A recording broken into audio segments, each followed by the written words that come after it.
On April 10th, 2019, the Event Horizon Telescope released the first ever image of a black hole. But not just any black hole, a supermassive black hole at the centre of the M87 galaxy, 55 million light years away from Earth.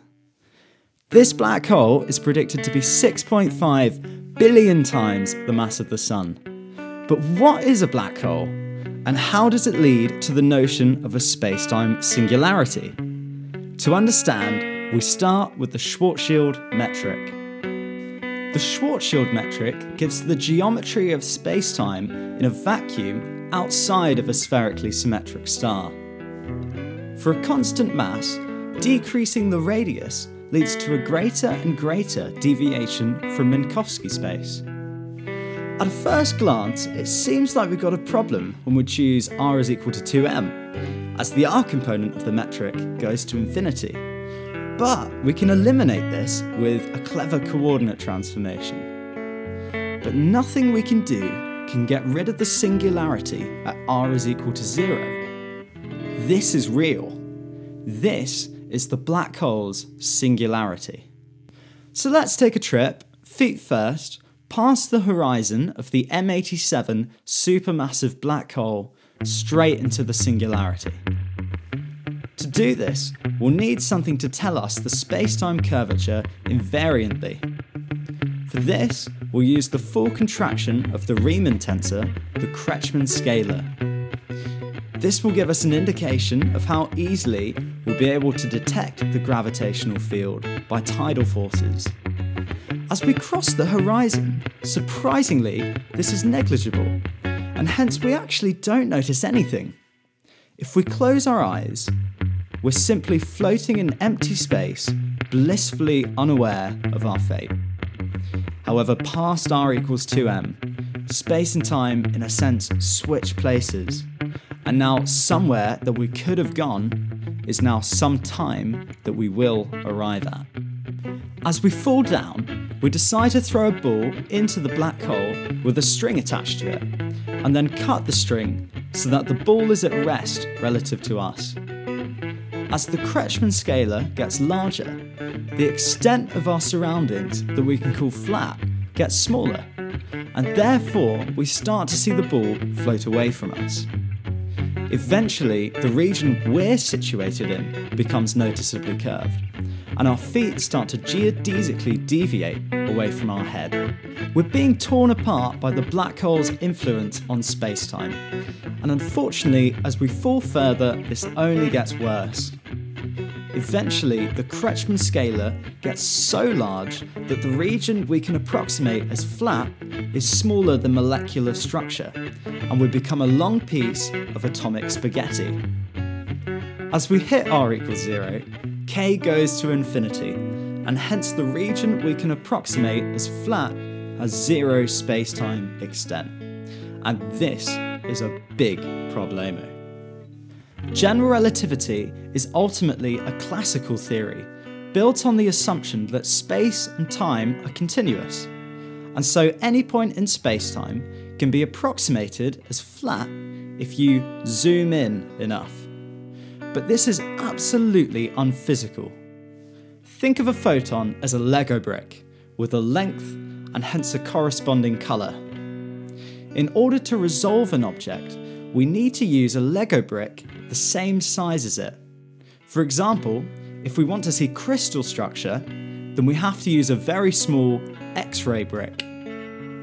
The question is there a smallest Lego brick? And according to our current understanding of general relativity and quantum mechanics, the answer is yes. If we take a Lego brick of length 1.6 times 10 to the minus 35 meters, or the Planck length, then the corresponding colour is off the scales gamma.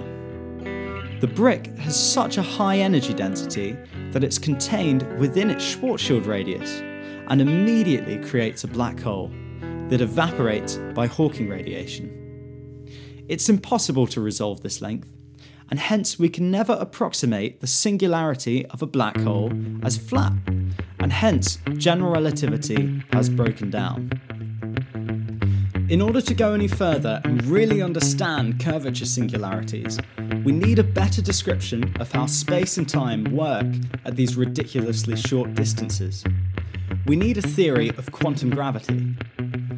Over the years, there have been many attempts at this, but the two that stand out are string theory and loop quantum gravity.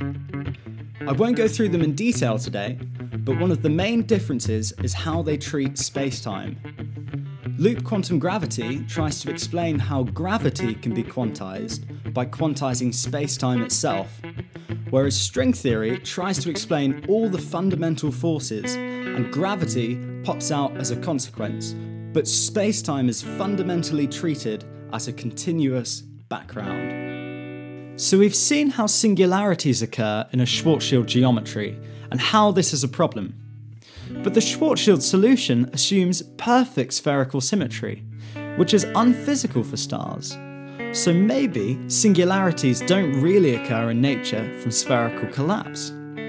Enter Roger Penrose. In 1964, he wrote a paper entitled Gravitational Collapse and Space-Time Singularities.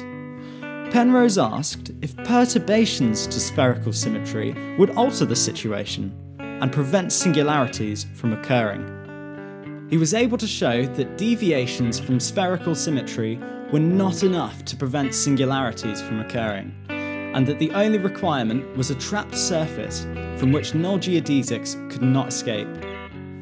Penrose showed that parallel null geodesics starting within the horizon must converge at the singularity, whether they're directed inwards or outwards. A null geodesic cannot travel past the convergence due to geometric reasons.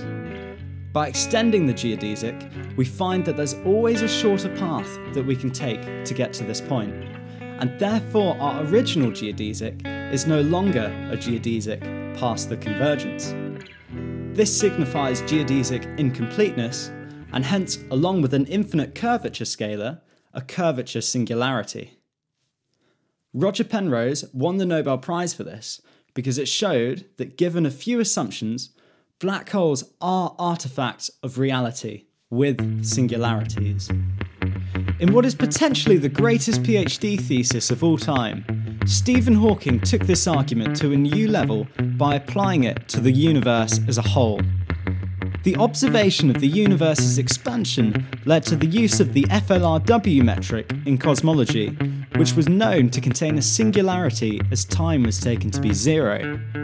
This was, however, expected to be an artifact of the high degree of spherical symmetry in expansion and contraction, which was probably not possessed by the real universe, and therefore many scientists were dismissive that the universe really started from a singularity. Stephen Hawking used Penrose's singularity theorem to show that with time running backwards, all geodesics had to converge at t equals 0, regardless of spherical symmetry, and hence the universe had a beginning. This was absolutely revolutionary, and therefore showed an even greater need for a quantum theory of gravity to explain to us just how the universe began.